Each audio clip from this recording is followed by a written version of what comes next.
Our second topic is Sommerfeld model. Our second topic is Sommerfeld model.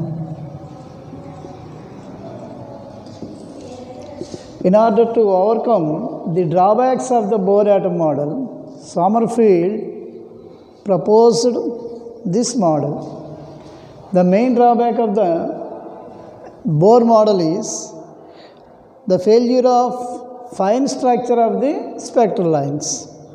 Fine structure means each spectral line consists of a group of number of lines, sharp lines. This is what is called as fine structure of the spectrum. So, to explain the fine structure or to overcome the drawbacks of the fine Bohr model, Sommerfeld proposed this model. He introduced elliptical path instead of circular path. Bohr orbit is a circular orbit, whereas Sommerfeld orbit is an elliptical orbit. The advantage of this proposal is in the elliptical path, the tangential velocity of the electron can be resolved into two components. One component along the radius and the other component is in perpendicular to the radius. So, the velocity corresponding to the radial component is called as radial velocity. The velocity corresponding to the radial velocity, the velocity corresponding the component of the velocity along the radius is called as radial velocity. So, the angular momentum of the Bohr orbit is quantized like mvr is equal to nh by 2 pi. mvr is equal to nh by 2 pi. Here v is the linear velocity, but the velocity is divided into two components. So, the angular momentum can also be divided into two components. One, the radial angular momentum, and the other, the transverse angular momentum, and the other, the transverse angular momentum. The radial angular momentum is denoted with PR, and the transverse angular momentum is denoted with P phi. The radial angular momentum is denoted with PR and the transverse angular momentum is denoted with P phi. PR is equal to m into dr by dt, whereas P phi is equal to mr square into d phi by dt. P phi is equal to mr square into d phi by dt. So, in order to explain the fine structure of the spectrum, Sommerfeld proposed an elliptical orbit concept. In the elliptical orbit, in this concept, the electron which is revolving in the elliptical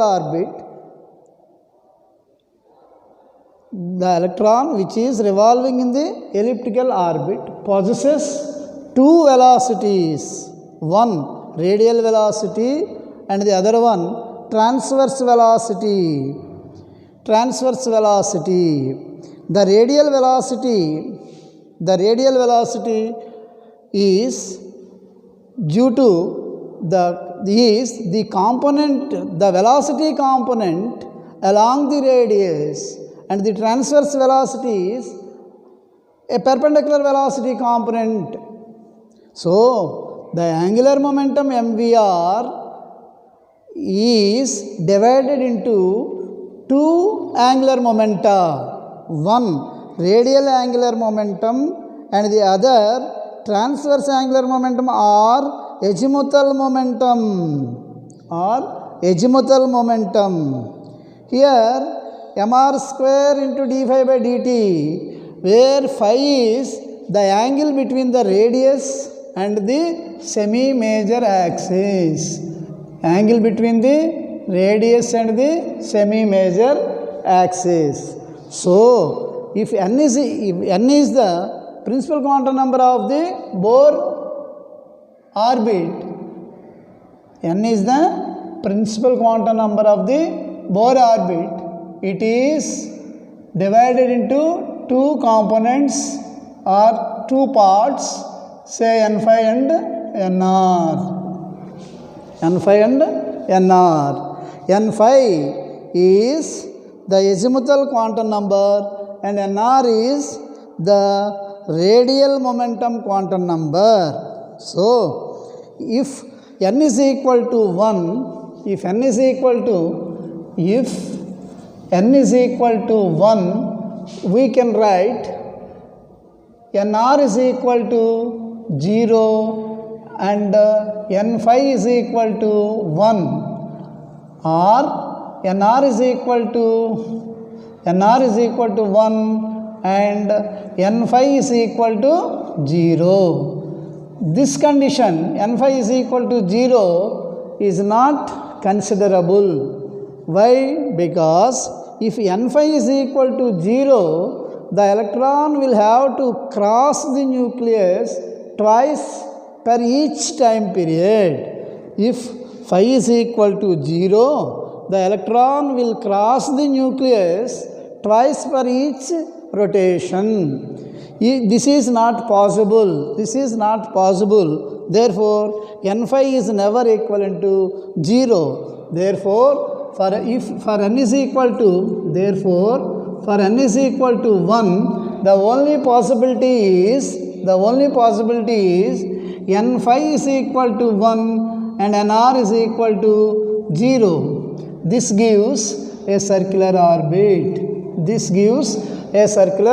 orbit. Similarly, if n is equal to 2, if n is equal to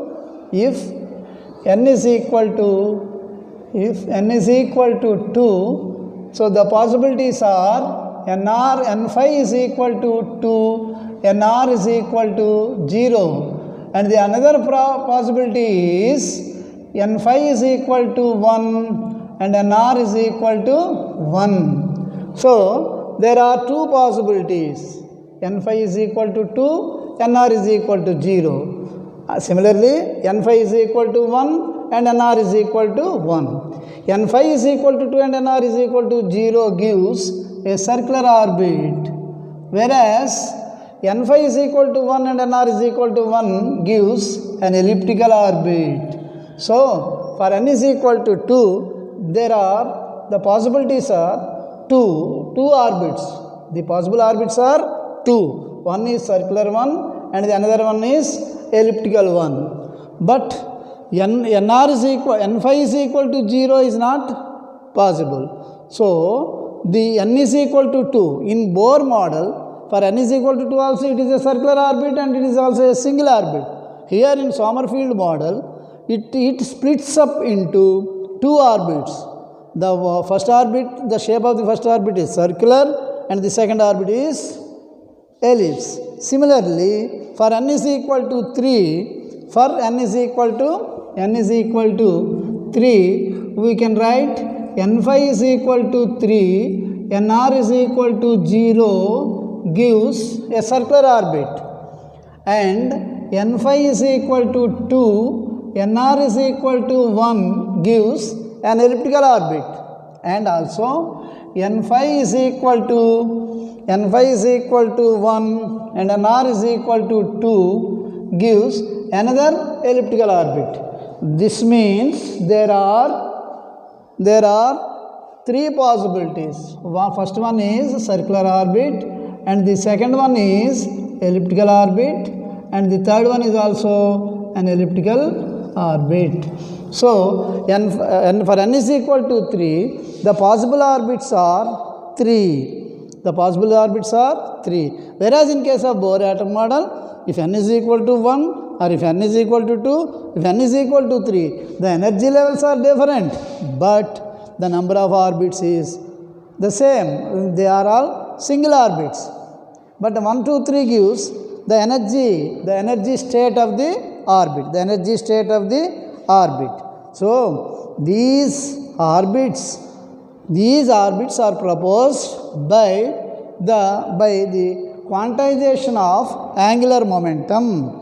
So the radial angular momentum is quantized like integral PR dr is equal to nRh, and the azimuthal quantum number is quantized like integral p phi d phi is equal to n phi h. So this is the advantage of Sommerfeld model over Bohr model. So that means the energy levels are split up into number of energy levels, energy levels, that is each orbit of the electron in Bohr model is divided into number of orbits governed by this condition. Therefore, but even though he is trying to explain new energy levels, the total energy after calculation of the energy of different subshells in Sommerfeld model, the sum of the energy is again coincides with the energy of the Bohr orbit.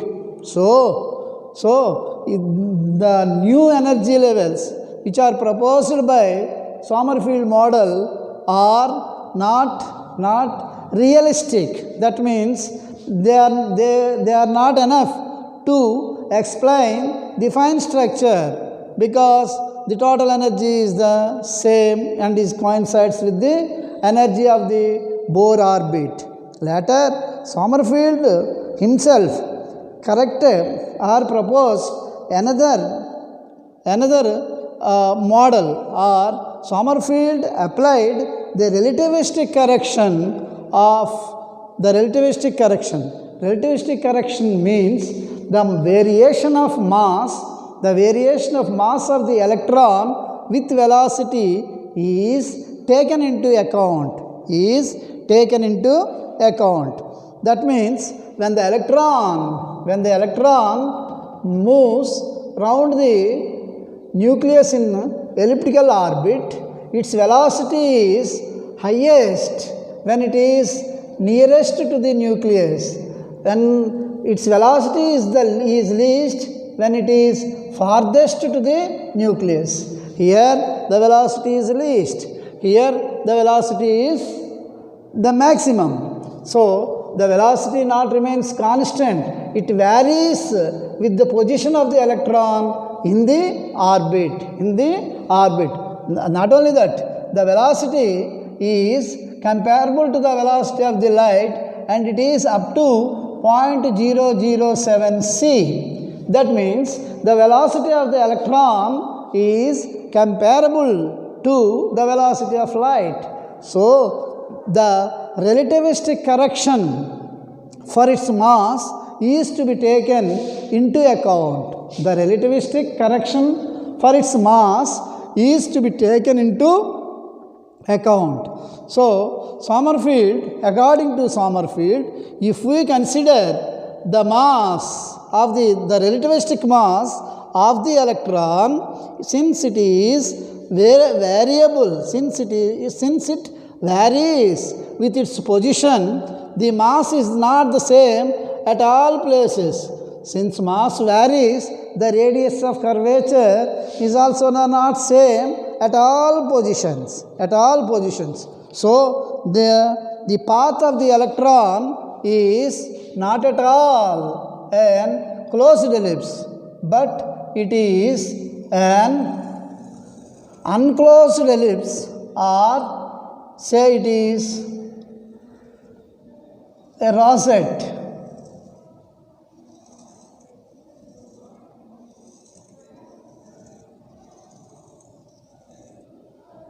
Like that.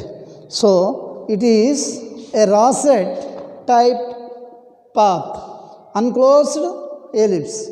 So if you consider this concept, the energy level, the energy of the electron in such an orbit is given by En is equal to the energy when the electron revolves in an ellipse in rosette path, then the energy is given by the expression En is equal to me to the power of 4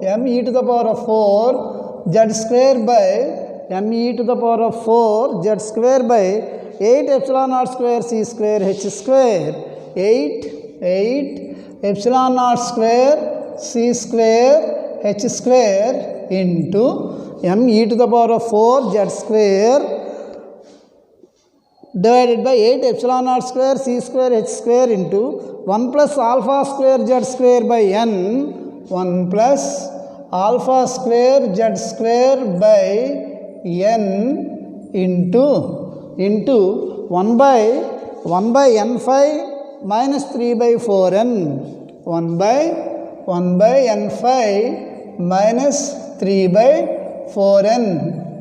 Here alpha is the fine structure. The alpha is here the alpha is called as the fine structure constant, and its value is given by 1 by minus 1 e to the power of, and its alpha is given by minus 1 by 317. Since when the electron jumps from one energy level to another energy level due to the different positions, it is having different velocities or different energies. Each spectral line is divided into a number of small fine lines because of the small difference in the energy levels between two different rosettes. When the electron jumps from higher energy level to lower energy level, because of its position in the rosette, there is a small change in energies. That means at different places the electron possesses different energies. So it radiates different energies. So which gives the number of fine lines, which is nothing but fine structure of the spectrum. In order to consider this, the mass of the electron, the relativistic mass of the electron is to be written as m is equal to m naught by square root of 1 minus v square by c square. This is in this way Sommerfeld succeeded to explain the fine structure, but there are the other failures or drawbacks of the Bohr atom model remains unchanged. They are not answered by this Sommerfeld. Because there are so many drawbacks in the Bohr atom model. The aim of the atom model, what is the need to study all these models? We are going to explain the spectrum of the light. We are going to explain the nature of the spectral lines. Also, we are going to explain the Zeeman effect or Stark effect. Also, we have to explain how the electrons are arranged in an atom. Also, we have to explain the selection rules all those are left untouched in Sommerfeld model. So, in order to explain all those drawbacks, the Nenner model was proposed by several scientists like Bohr, Uhlenbeck, Sommerfeld, etc. The model is vector atom model. In that model, we can answer all the drawbacks in Bohr atom model. So, this is our second topic. Let us continue the vector atom model in the next class. Thank you.